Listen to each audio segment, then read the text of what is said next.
¿Qué tal? Gracias por acompañarnos a un programa más de crónicas, personajes y memoria de las Californias. El día de hoy nos acompaña una gran amiga del programa, Rosa María Mendoza Salgado. Ella nos acompañará con una plática dedicada al Correo de las Californias, un tema tan trascendental, derivado en particular por una característica geográfica que todos ustedes conocen, ¿no? Los puntos de referencia de nuestra capital, La Paz, Baja California, con relación al resto del país y del mundo. ¿Qué tal, Rosita? Hola, buenos días.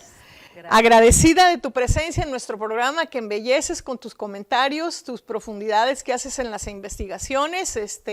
Es un día extraordinario para nosotros el tenerte en el programa. Muchas gracias, eres muy amable y admiro tu dedicación.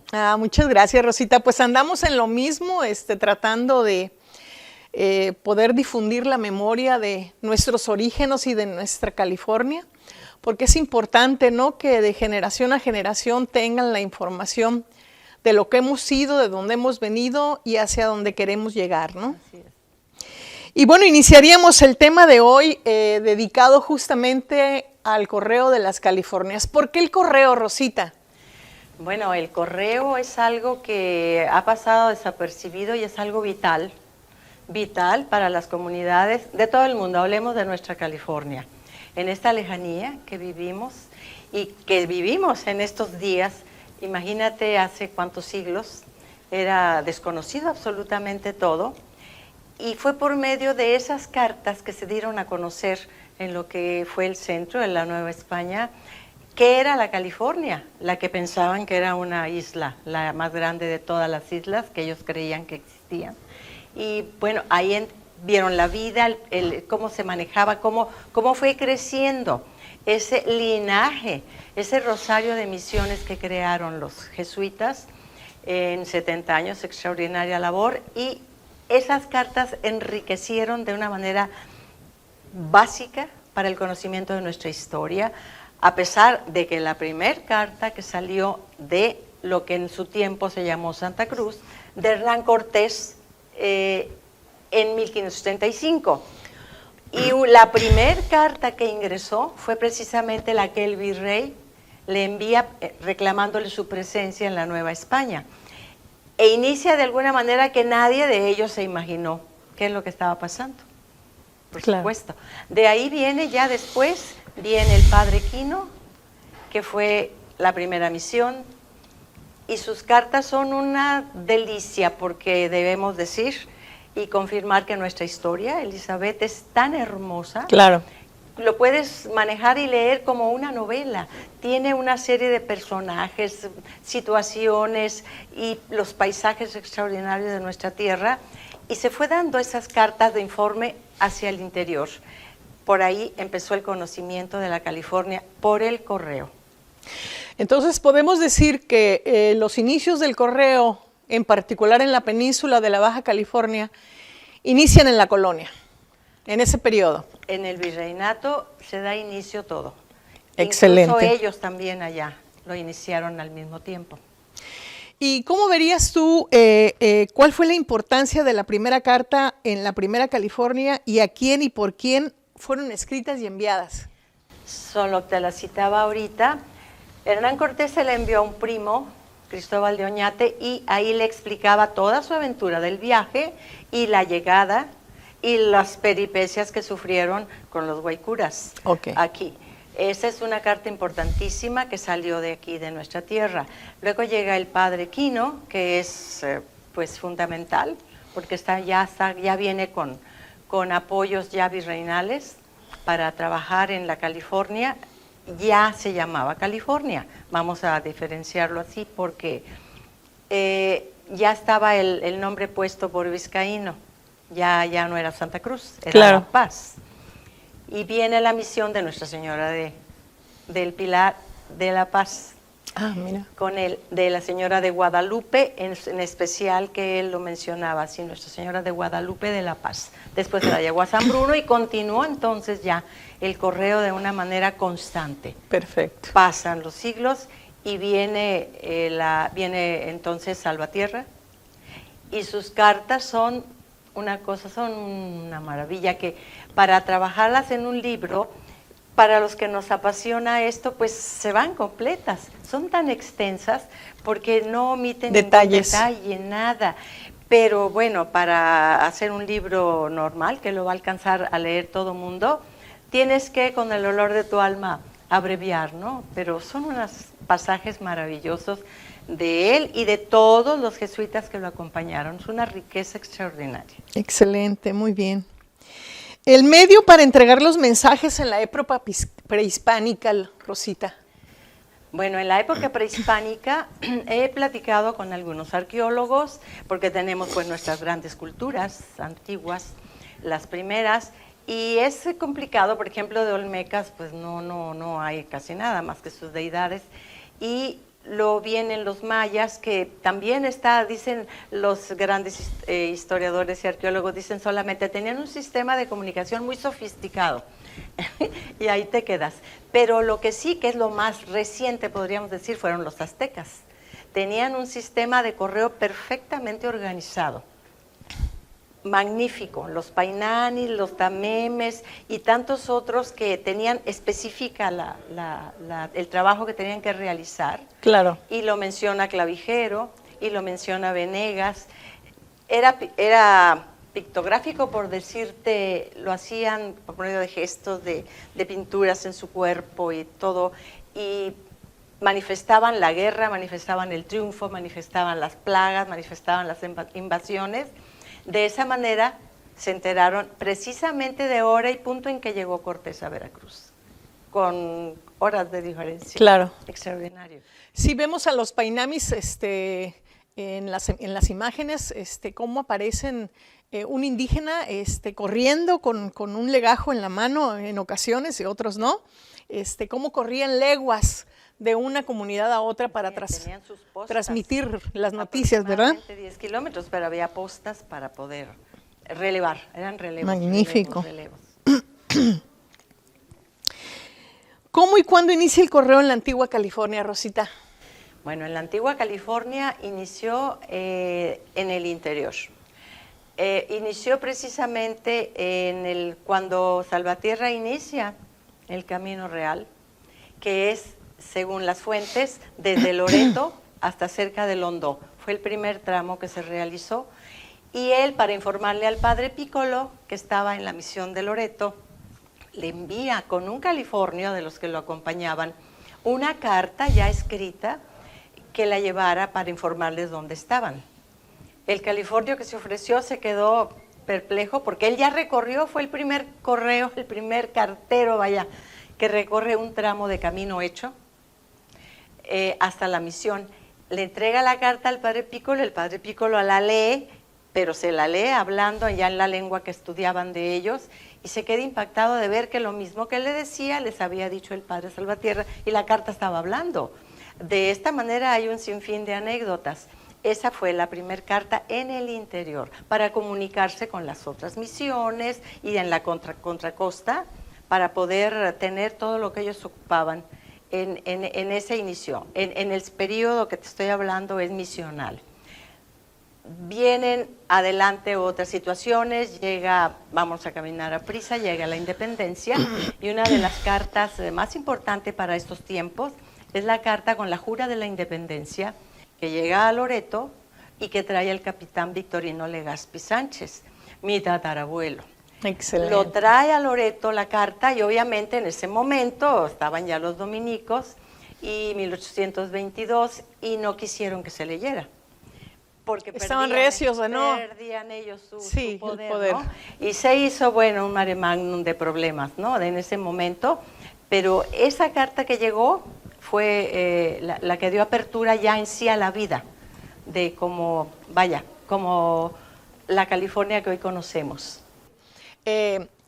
También yéndonos un poquito más allá, por los documentos que obran en poder del repositorio del Archivo Histórico, nos dimos cuenta de que hay muchas cartas, o sea, todos los puntos que las cartas tocaban, Rosita, sí, en la época ya, por así decir, de población de la misma, y dice que los días que una carta recorría, salía de San Buenaventura, luego pasaba por San Gabriel, luego por Los Ángeles, San Diego, y recorría para llegar hasta La Paz 56 días. Así es, y todavía se quejaban los de los correos aquí, que porque los mensajeros que venían en recua se ponían a descansar bajo los árboles.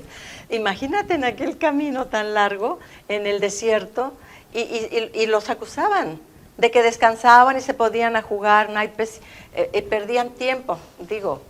Era ingrato, ¿no? Pero de esa manera llegaron. Ellos tardaban todos esos días. Hubo otros correos muchos más ágiles que pues yo siento que iban a revientar caballo porque era una locura el tiempo que hacían, increíble en estos tiempos. Y posteriormente la admiración que tenían los mismos, volvemos atrás de los misioneros, por ejemplo, el padre Bagger, él nos dice que él admiraba la fortaleza de los californios.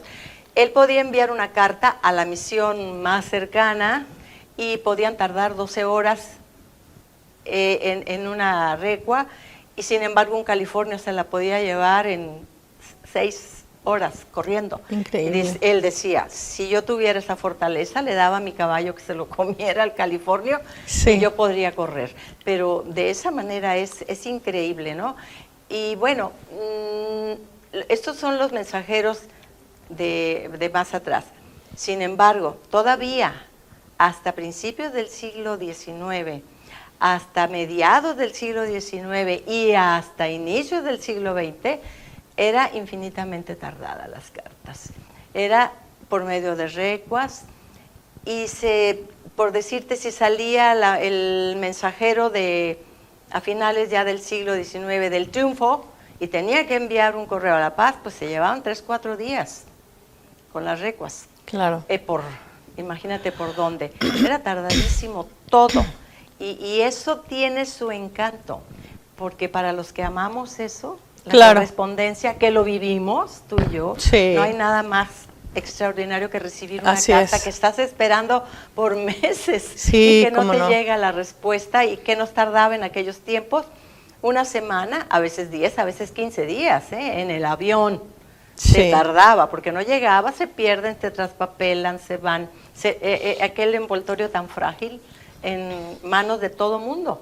Trae un secreto para ti y todo mundo lo está manejando. El sobre y no saben lo que trae. Sí. Que a veces trae una respuesta de vida. Claro, perfecto. Maravilloso. A ver, Rosita, ubícanos un poquito. Esta investigación que tuviste bien denominarle la historia del correo en las Californias, ¿qué complejidades has visto y has sentido tú al realizar este estudio? ¿De qué fuentes te has valido? ¿Cuánto tiempo llevas invertido? La información que en ocasiones te llega de particulares. Platícanos ese proceso de cómo has ido, fabricando toda esta historia. Pues son muchos años ya. Puedo decirte que quizá hablar de 10 años, y en el transcurso de ese tiempo vas madurando esa idea que va más allá de la carta romántica, de todo lo que nosotros esperábamos, y fui profundizando en esto. Lo maravilloso, Elizabeth, del trabajo que hacemos todos los que nos dedicamos a la investigación de nuestra California, de su vida, su historia, su genealogía, es que todo mundo está pendiente y te preguntan, ¿qué estás trabajando ahorita? Y le comentas, es este tema. Yo tengo esto, yo tengo el otro. Y te empieza a llover información, obviamente que tienes que sustentarla. Claro. Pero te está llegando una información riquísima, y ese es un objetivo que no lo piensas de momento, pero es un objetivo tan importante porque motivas a un grupo muy grande de personas que ni están en la historia, ni en la investigación, ni en nada de esto, y sin embargo están interesados en que se dé a conocer. La complejidad estuvo en que tú quieres sustentar muchas cartas que tienes, por decirte que tienen 140, 180 años en las manos, de aquí a un lado a otro, y no encuentras el sustento en el archivo, porque no lo tienen, no lo hay. ¿Por qué? Porque no se ha dado esa, ¿qué te dijera yo? Cultura de recopilar todas esas cosas sin importancia, tan básicas para la vida de un pueblo. Eso es importantísimo, es la historia oral. Y dice, esto es una carta simple, la rompo y la tiro, no se va a guardar esto, no. Es que no sabes todo lo que te dice, que te encargan. Por ejemplo, de los rancherías, las cartas son una maravilla. Me compras un saquito de harina, me compras unos zapatos de tacón medio y si te alcanza, unos metros de tu sor. Digo, esa era la vida, Elizabeth, y está en las cartas. Claro. Amén de otras cosas ya de más altura, pero esa es la vida real de los pueblos. Entonces, ahí fue donde me di un freno, por decirte, pero que se solventó rápidamente porque hubo cientos, no te exagero, cientos de gentes que estuvieron dispuestos a colaborar. No, yo te investigo aquí, yo te investigo allá y vamos a lograrlo. Excelente. Y se fue dando, a pesar de fuera de nuestras fronteras. Viste que en las crónicas que manejan los jesuitas también hay una que mandan un pan a un... sí recordarás esa crónica, ¿no? Le llamo la carta embustera, pero es una esa carta tan bonita que mandan un pan a una misión, a un padre, y el indio no sabe pues lo que dice la carta, la misiva, entonces dice, bueno, ¿quién me va a ver? No me va a ver nadie. Entonces pasa a un matorral, se esconde y comienza a comerse el pan, y cuando llega, pues le entrega su cartita al párroco, ¿no? Entonces le dice, oye, ¿y dónde quedó el pan? Ah, caray, ¿y quién fue el que me vio? ¿No? ¿Quién me vio? No me vio nadie, no sé. No sé, maravilloso. Y a la siguiente vez que fue a entregar de nuevo el pan, lo estaban probando, entonces sí se sentó de nuevo, me como el pan, pero antes la escondió debajo de una piedra. Para que no lo viera, le tapó los ojos, se come el pan, llega con el padre a la misión vecina y le dice, oye, ¿de nuevo te falta pan? No, ahora sí. No, ¿verdad? ¿Quién te lo dijo? Si nadie me vio, no. Es que aquí dice en esta carta. Pues es una embustera, porque le tapé los ojos y no me vio. Entonces digo, es una inocencia maravillosa. Me encanta, está incluida en el libro. Sí, esa publicación próxima que vas a tener a bien sacar, ¿cuándo estará lista, Rosita? Yo pienso que estaremos trabajando para finales de enero, ya lo estamos dispersando, ya lo tendremos en la mano, ya se está ahorita formateando el libro y para fines de enero ya lo vamos a tener aquí y entonces podremos estar. Es inacabable el tema, es imposible hablar de él ahorita porque es inmenso, riquísimo, inesperado para muchas personas. Claro, no tienen la menor idea de lo que es y cómo fue ese correo del inicio a la era digital, que ahorita mandas un correo y en un segundo lo tiene la otra persona. Qué aburrido, ¿no? No esperas nada, pero en fin. Sí. Y bien, Rosita, en el concepto que tú tienes al iniciar la investigación, ¿qué es una carta? Sí. O sea, ¿cómo las nuevas generaciones no conocen esa comunicación epistolar, el significado, la angustia, la alegría, la felicidad, la motivación? Platícanos un poco del tema. No. Es una cosa extraordinaria y maravillosa. Una carta es todo, encierra eso precisamente, la magia, el saber la comunicación, saber que están allá, que se acuerdan de ti. Es un papel que tú seleccionaste de manera especial, que escogiste un sobre cuando eras romántica y eras el color, el color y el perfume que luego borraba las letras, que perfumabas las hojas. Es una cosa extraordinaria que se da. Y una carta encierra, te puede decir en las líneas, te derrumba y otras veces te dice, no son letras, son mis brazos rodeándote. Y eso es maravilloso. Y no solo de los galanes, sino de tu mamá, claro, que estás estudiando fuera, de tu abuela, la sientes, esa calidez. Una carta es algo irrepetible y me llama la atención que he comentado sobre un tema así ligero, sobre el correo donde voy a las instituciones y no saben qué es un timbre. No saben qué es un cancelador. Y menos los sellos negros. No, y esos sellos negros que tienen una historia en nuestra California así extraordinaria. no saben qué es un telegrama. Yo he llevado a mis nietas porque me dicen, ¿qué es un timbre? ¿Por qué en un sobre? ¿Por qué tiene colores alrededor? Los colores nacionales que los tienen los sobres antiguos, que yo guardo todo eso. Y están anudadas con un listón como debía de ser, ¿no? Y las llevo a que vean el telégrafo, se quedan, no puede ser. Todo esto es como cuando descubren, ¿en cómo lo hacías? ¿En una máquina de escribir? No, porque eso era una falta de educación, eso era para las oficinas. Tenía que llevar tus rasgos personales en la carta, porque si no era faltarles.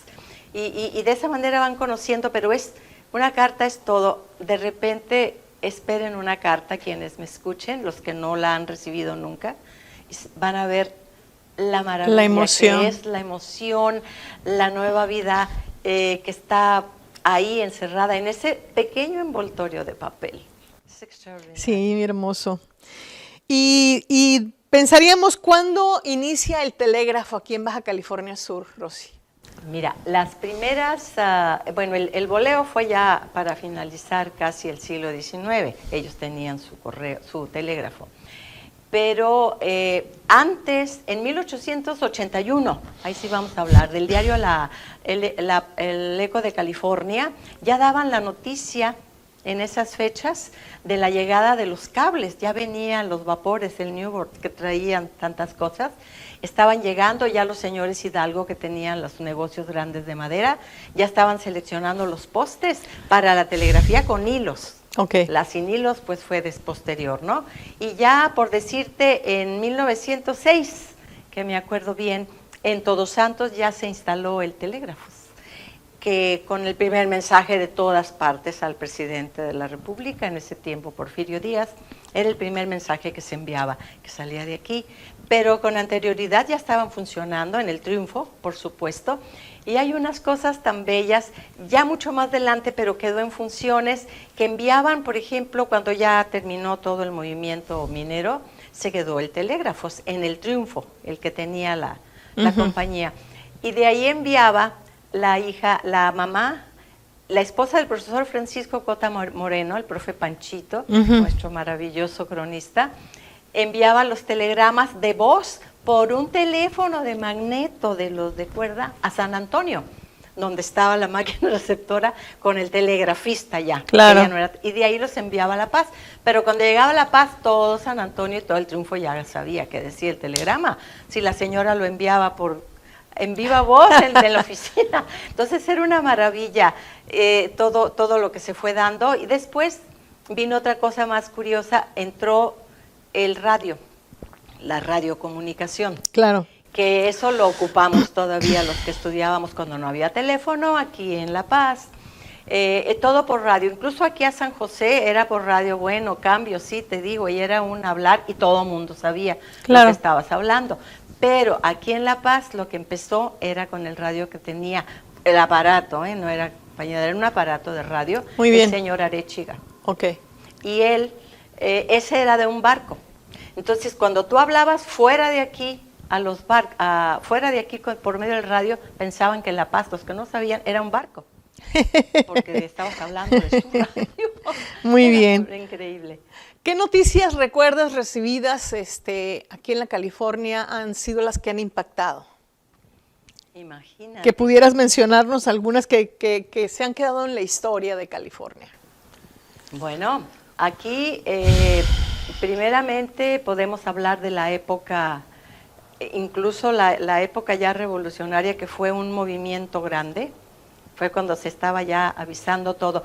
Hay uno por más curioso.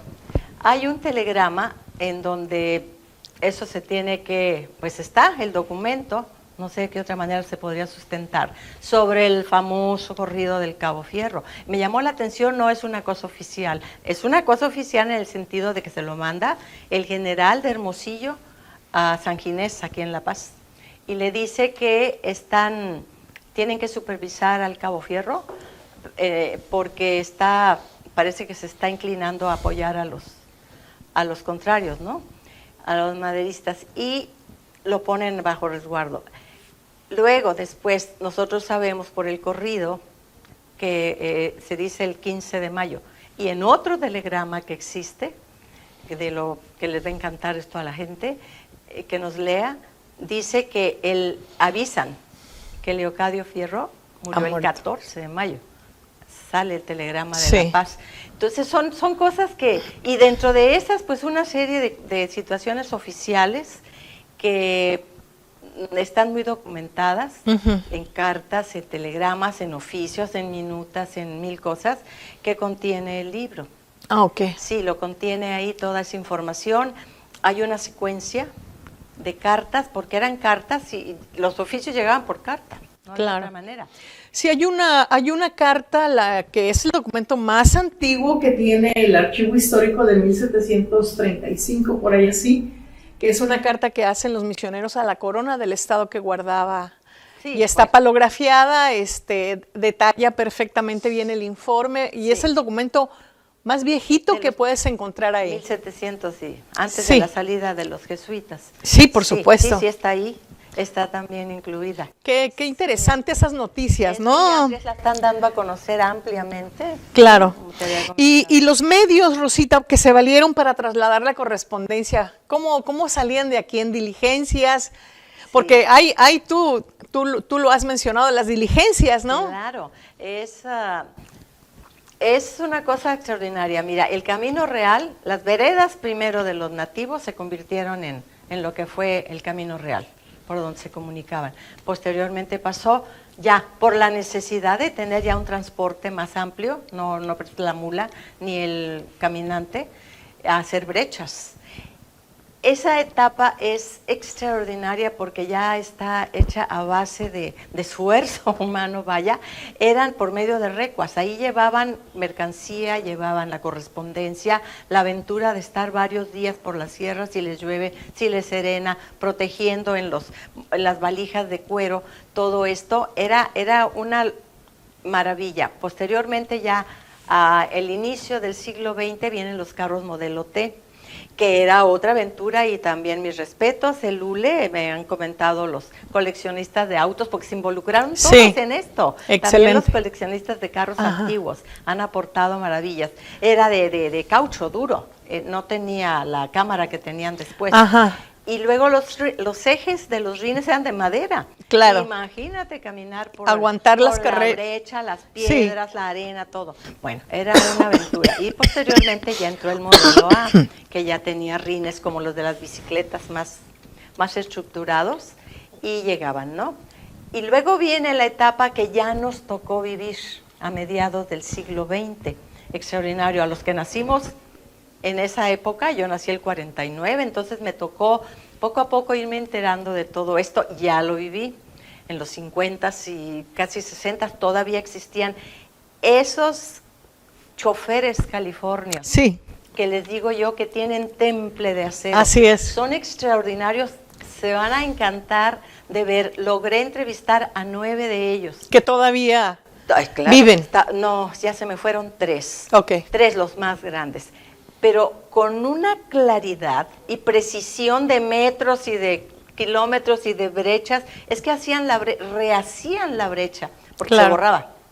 Claro. Se borraba. Él pasaba y podía pasar 2 meses después otro carro, porque él se venía por otro lado. Claro. Y se borraba. Había que rehacer por las necesidades. Es extraordinaria su vida y está narrada ahí con sus palabras, y te van platicando la flora, la fauna, las costumbres de los ranchos, las chicas más bellas de los ranchos. Es una cosa extraordinaria, una delicia que le agradezco a la vida que me haya dado la oportunidad de recopilar eso, que es una esencia de vida realmente extraordinaria. Cómo se unían los pueblos, cómo y por qué.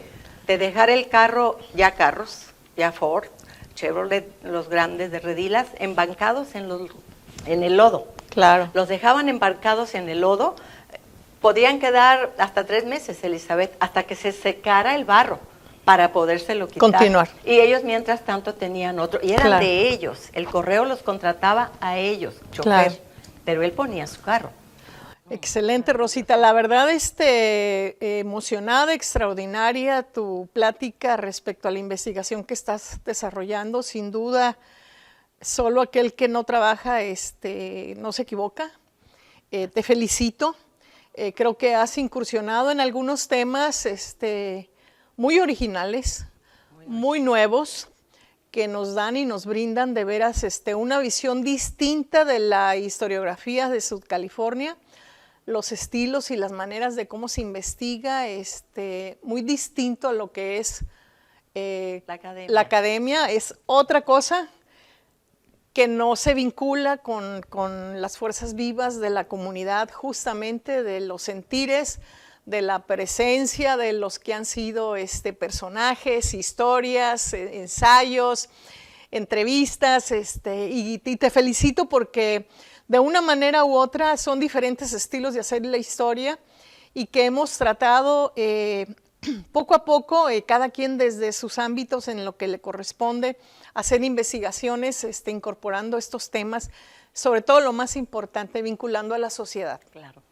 Que es nuestro insumo para poder nosotros salir y platicar a las nuevas generaciones lo que hemos sido. Te felicito, Rosita. ¿Algún comentario extra que quieras hacerle al público? Pues es que esto es extraordinario y que eso no termina aquí. Por supuesto que hay 1000 historias más que contar, anécdotas riquísimas de vida en las brechas de la California, y que van a continuar porque pues ningún libro está concluido en la vida, siempre hay más que decir, claro. Siempre hay muchas más cosas que enterarnos, y yo me siento agradecida con son tantas las personas que se acercan claro. a aportar de tal maravilla. A los muchachos que están en el archivo histórico, mis respetos y mi abrazo siempre, con aquella disposición que están y les restan a su trabajo un minuto para ayudarme, y que todos estamos, en mi caso, los que estamos haciendo este tipo de trabajo de la crónica oral,